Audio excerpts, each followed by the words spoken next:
உலகத்தமிழ் சமூகத்திற்கும் அரசிகளுக்கும் வணக்கங்கள். தொடர்ச்சியாக தமிழர் நிலத்தில் நடக்கக்கூடிய எண்ணற்ற பாலியல் வன்புணர்வுகளுக்கு இதுவரை எந்த விதமான சரியான தண்டனைகளும் கொடுக்கப்படவில்லை. அதன் காரணம் என்ன? எத்தனையோ மகளிர் அமைப்புகள், மகளிர் ஆயங்கள் என்ற பெயரில் பல அமைப்புகளை கட்டமைத்து ஆளும் கட்சிக்கு ஆதரவாக மட்டுமே போராட்டங்கள், ஆர்ப்பாட்டங்களை நடத்துவதின் காரணம் என்ன?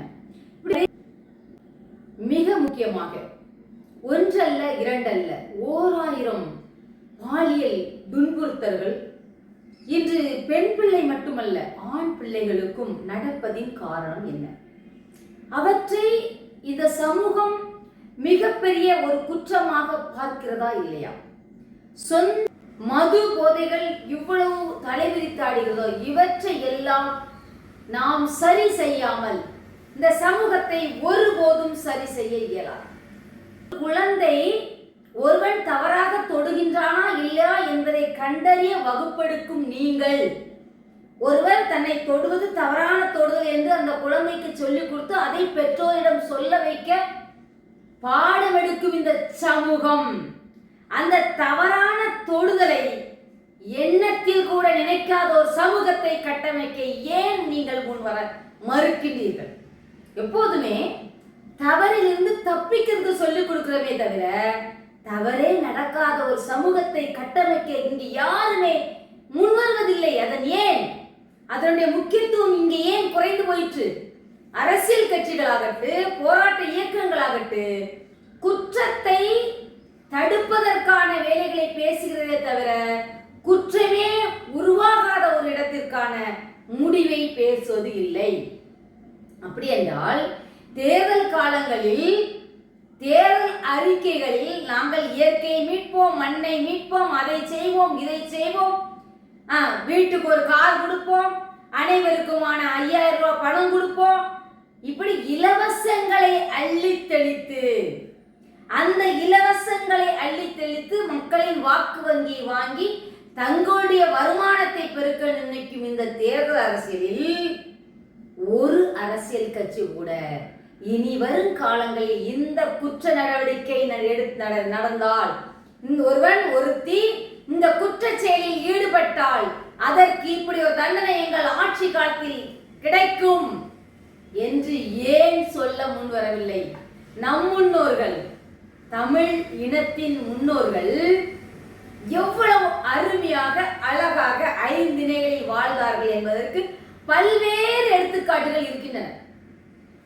4 நிலங்களை உடையதாக தமிழ் சமூகம் வாழும் காலகட்டத்தில் 4 கலாச்சாரங்கள், அதாவது குறிஞ்சி, முல்லை, மருதம், நெய்தல், இந்த 4 கலாச்சாரத்திலும் அவர்கள் வாழும் காலகட்டங்களில் எந்த திணையிலாவது ஒருவன் தவறிழைத்தால் அவனை பாலை என்னும் மனிதர்கள் வாழ கடினப்படக்கூடிய அந்த பாலை நிலத்திற்கு கடத்தினார்களா இல்லையா?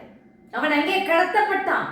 அப்படி ஒவ்வொரு திணைகளிலும் இருந்து குற்றச்செயலில் ஈடுபட்டவர்களை சமூகத்திலிருந்து புறந்தள்ளும் ஒரு பெரும் சட்ட நடவடிக்கை இங்கே இருந்தது. ஆனால் இன்று நாங்கள் முன்னேறி விட்டோம், நாங்கள் படிப்பறிவு பெற்று விட்டோம், நாங்கள் முற்போக்குவாதிகள், நாங்கள் பெண்ணியம் பேசுகிறோம், நாங்கள் பெண் விடுதலை போற்றுகிறோம், நாங்கள் அதை கொண்டு வந்தோம், நாங்கள் இதை கொண்டு வந்தோம் என்று பீற்றுகிறவர்கள் குற்றத்தின் ஊற்றுக்கண்ணாய்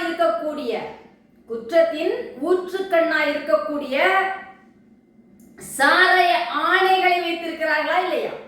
2 பெரும் கட்சிகள் இந்த நிலத்தை மாறி மாறி ஆட்சி செய்து தங்களின் வேட்டை காடாக இந்த நிலத்தை மாற்றி அமைத்து இயற்கை வளங்களை முழுவதுமாக அழித்து போட்டு, மக்களின் வளம் என்று சொல்லக்கூடிய, மக்கள் வளம் என்றால் என்ன? பணம், பொருளாதாரம் அல்ல, மக்கள் நீதியோடும் நேர்மையோடும் சுய ஒழுக்கத்தோடும் வாழ்ந்த மக்களை சாராயத்தை ஊற்றி கொடுத்து மக்களாக மாற்றி நிறுத்தக்கூடிய அப்படிப்பட்ட அனைத்து வளங்களையும் சூறையாடிய 20 கட்சிகள் தானே இந்த நிலத்தில் மாறி மாறி தங்கள் ஆட்சி அமைக்கின்றன. அப்படி என்றால் இங்கே புதிய ஒரு பாதையை நாங்கள் உருவாக்கி தருகிறோம் என்று புரட்சி பேசுகின்ற புரட்சி தமிழகத்தை நாங்கள் உருவாக்கி தருவோம், இந்த தமிழர் நிலத்தை புரட்சிகர மண்ணாக நாங்கள் மாற்றுவோம் என்று பேசுகின்றவர்கள், நீங்களாவது ஏதாவது ஒரு அறிக்கையை முன்வைத்தீர்களா? இந்த நிலத்தில் இப்படி ஒரு குற்ற செயல் நடக்கிறது என்றால் அதற்கு நாங்கள் இப்படி செய்வோம் என்ற ஒரு மாற்று கருத்தை வைத்தீர்களா என்றால் இல்லை.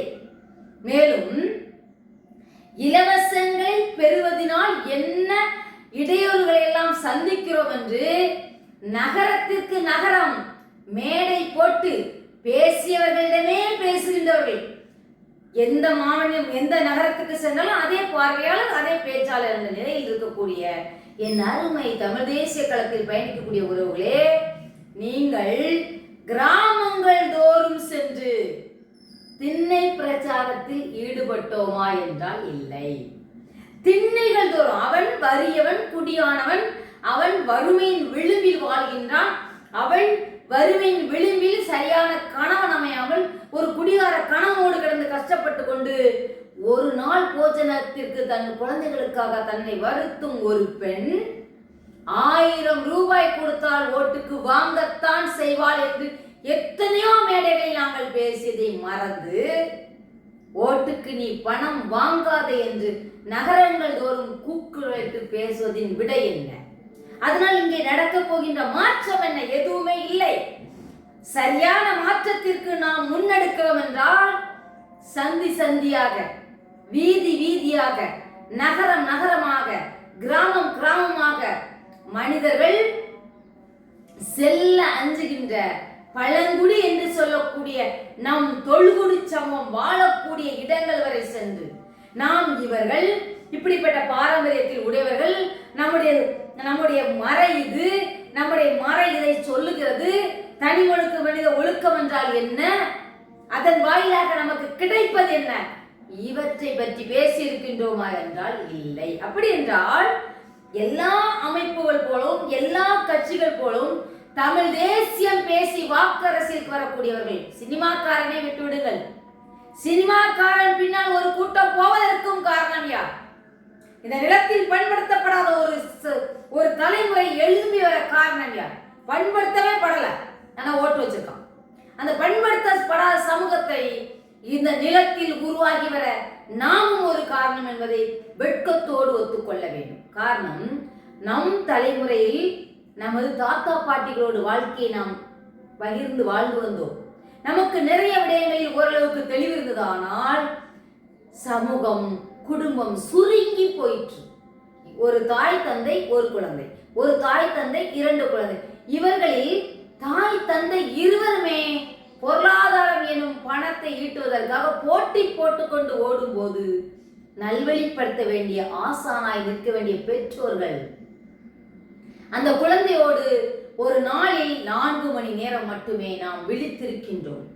அப்ப நீங்கள் எதை சொல்வீர்கள் உங்கள் குழந்தைகளுக்கு? அப்படி என்றால் இந்த சமூகத்தின் இந்த தலைமுறையை உடைத்து போட்ட பெருமை நமக்கே சேரும், வேறு யாருக்கும் அல்ல. எனவே எனது அருமை தமிழ் சமூகத்தின் பெற்றோரே, பெரியோரே, அண்ணன் தம்பிகளே, அக்கா தங்கைகளே, இந்த நிலத்தில் நடக்கக்கூடிய என்னை பத்திரிகை திறந்தாலும் ஊடகத்தை திறந்தாலும் 2 பேர் சேர்ந்து ஒரு பெண்ணை கெடுத்தார்கள், 3 பேர் சேர்ந்து ஒரு பெண்ணை கெடுத்தார்கள், 4 பேர் சேர்ந்து கூட்டு பலாத்காரம் செய்தார்கள், ஒரு பெண் ஒரு தன் காதலனோடு தனிமையில் இருக்கும் போது இவர்கள் கடத்தி சென்றார்கள். இப்படிப்பட்ட செய்திகள் தொடர்ச்சியாக வரும்போது கொஞ்சம் கூட வெட்கமே இல்லாமல் நாம் அதை கடந்து செல்கின்றோம் என்பதை ஒத்துக்கொள்ள வேண்டும்.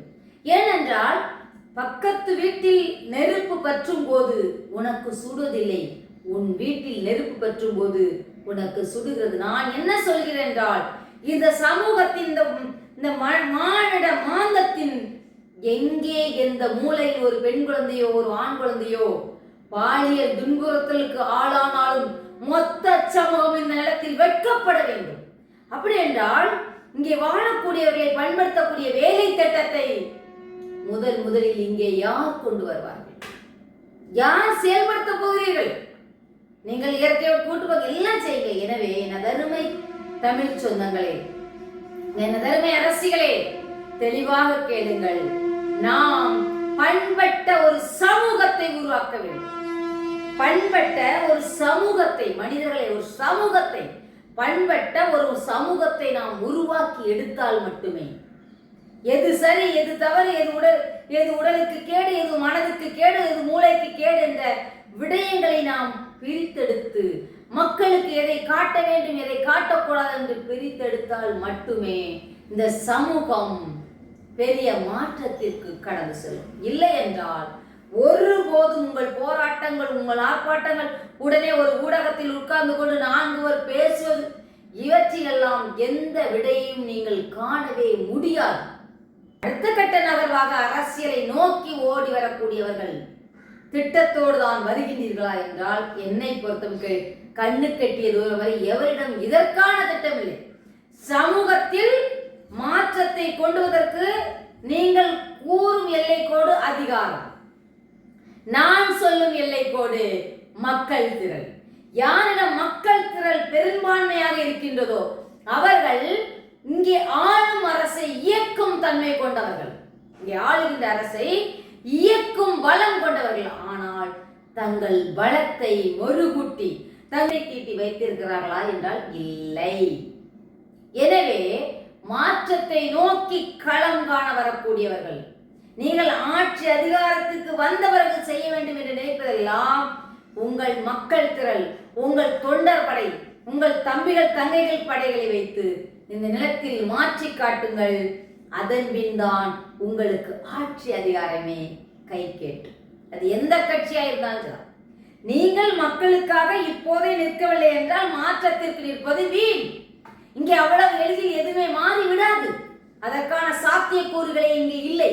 எனவே என் அன்பு தமிழ் சொந்தங்களே, நாங்கள் சொல்வது ஒன்றுதான், மாற்றத்தை ஆட்சி அதிகாரம் மட்டும் படைத்து விடாது, மக்கள் திரளை படைக்கும். வாக்கரசியலில் வீழ்ந்தவர்கள் பலர் வாக்கரசியல் ஒருபோதும் எல்லை கோட்டை எட்டவே இல்லை. ஏன் இந்த நிலத்தில் மொழிப்போர் தோடு இணைக்கும் போராட்டம், தமிழ்நாடு என பேர் சூட்ட போராட்டம், இப்படி என்ன ஸ்டெர்லைட் போராட்டம், ஜல்லிக்கட்டு போராட்டம், இவை அனைத்தும் அதிகார மையங்களால் வெற்றி பெறவில்லை. இவை அனைத்தும் மக்கள் திரளால் வெற்றி பெற்றது. எனவே ஒரு இலக்கினை வகுக்க வேண்டும் என்றால் மக்கள் திரளை கொண்டு ஓங்கி அதிகார மையத்தை நோக்கி அடிக்க வேண்டும். அதிகார மையத்தை பெற்றுக்கொண்டு இங்கே எதை மாற்ற முயற்சித்தால் இங்கே நீங்கள் மாற்றம் செய்யவே முடியாது என்பதுதான் மிக மிக உண்மை. அதிலும் நீங்கள் அதிகார மையத்தை பெற வேண்டும் என்றால் மக்களோடு நின்று மக்களுக்கான விடயங்களில் ஒன்று கூடி அந்த பெருந்திரளை பட்டை தீட்டி படையாக மாற்றுங்கள். வாயில் படை பேசி பொருள் இல்லை, வார்த்தையில் படை பேசி பொருள் இல்லை. இங்கே நடைமுறையில் தமிழருக்கென்று ஒரு படை நிச்சயம் தேவைப்படுகிறது. எங்களால் ஆன முயற்சிகளை அப்படி ஒரு படையை திரட்டத்தான் நாங்கள் முயற்சிக்கின்றோம். முடிந்தவரை எங்களால் அந்த படையை திரட்ட முடியும் என்றே நாங்கள் நம்புகின்றோம். காரணம், அருமை சொந்தங்களே, இங்கே நடக்கும் பாலியல் வன்கொடுமைகளுக்கு எதிராக அனைவரும் உங்கள் மௌனங்களை கலைத்து வாய் திறவுங்கள். பாதிக்கப்படுவது நம் பிள்ளை என்ற உறுதியை ஏற்றுக்கொள்ளுங்கள். நன்றி, வணக்கம்.